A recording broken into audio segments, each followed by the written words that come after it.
Coucou tout le monde, j'espère que vous allez bien. Allez, aujourd'hui je vais faire des boulettes de kefta, donc je vais les laisser reposer minimum 1 heure au frigo. Donc je vais commencer tout de suite maintenant.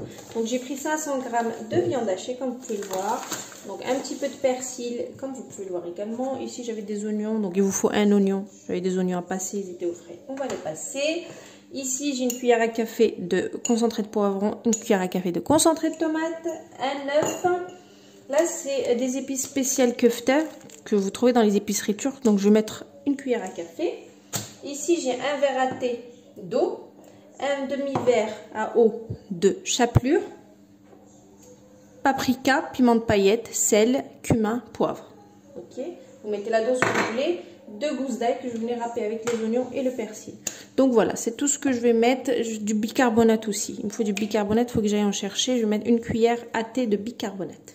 Je suis dégoûtée, il me reste plus de bicarbonate. Je pensais qu'il m'en restait, tant pis. Donc je vais faire 100. Si vous en avez, mettez ça. Voilà, ça gonflera. J'ai l'impression que ça gonfle plus les kefta.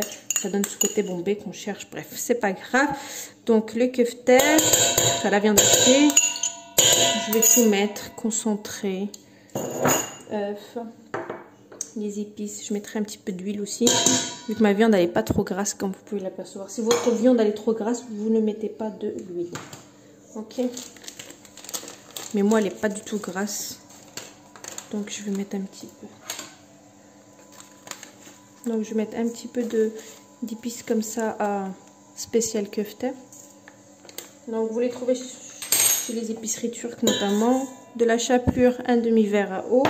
Et là, avant de mettre l'eau, je vais d'abord mixer donc mon persil, les oignons et l'ail ensemble. Vous pouvez le voir, j'ai bien mixé. J'ai trouvé un petit peu de bicarbonate, je suis trop contente. Il me semblait que j'en avais, j'étais pas sûre. Mais en fait, ouais, il me restait un demi-paquet. Je suis trop contente. Je trouve qu'on a un meilleur résultat. Je sais pas si c'est psychologique. Donc, je vais mettre le bicarbonate qui me reste. Donc, c'est une cuillère à thé qu'il vous faut. Moi, de toute façon, c'est tout ce qui me reste. J'ai pas le choix. Ok. Donc je vais commencer à truquer tout ça et je vais rajouter le verre d'eau. Et on va, enfin le verre d'eau, le verre à thé d'eau. Le verre il fait 100 ml. Ok, donc 100 ml d'eau. En fait l'eau, justement, hein, pourquoi il faut laisser reposer?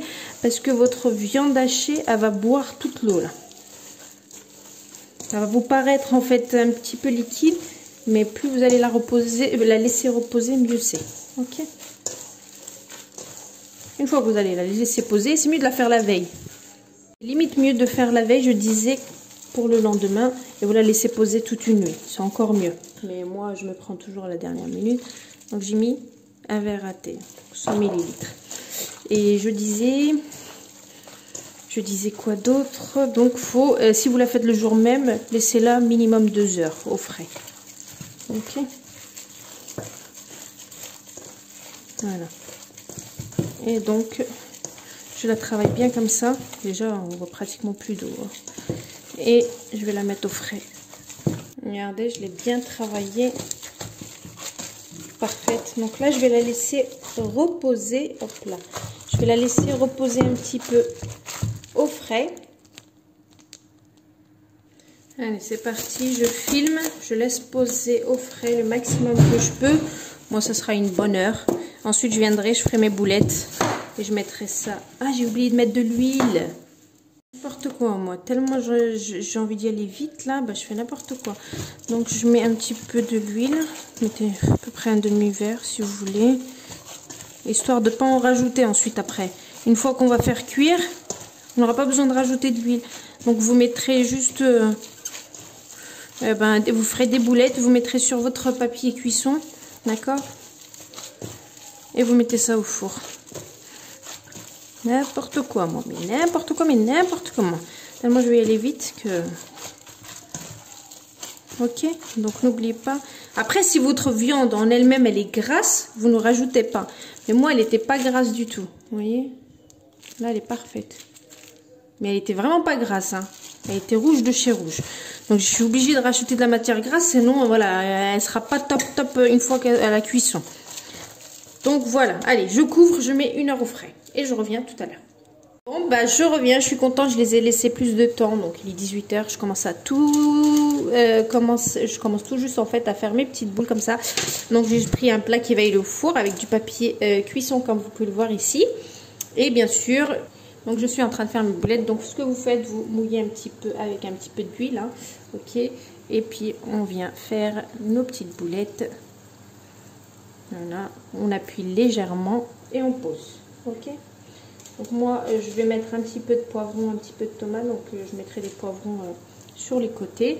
Donc le four, je l'ai préchauffé à 220 degrés. Et je vais enfourner pendant 25 minutes à peu près. Ok. Donc voilà. Pas besoin de les faire frire à l'huile. Vous pouvez, c'est une option. Mais voilà, au four, ça passe très bien aussi. Voilou, voilou, voilà, voilà.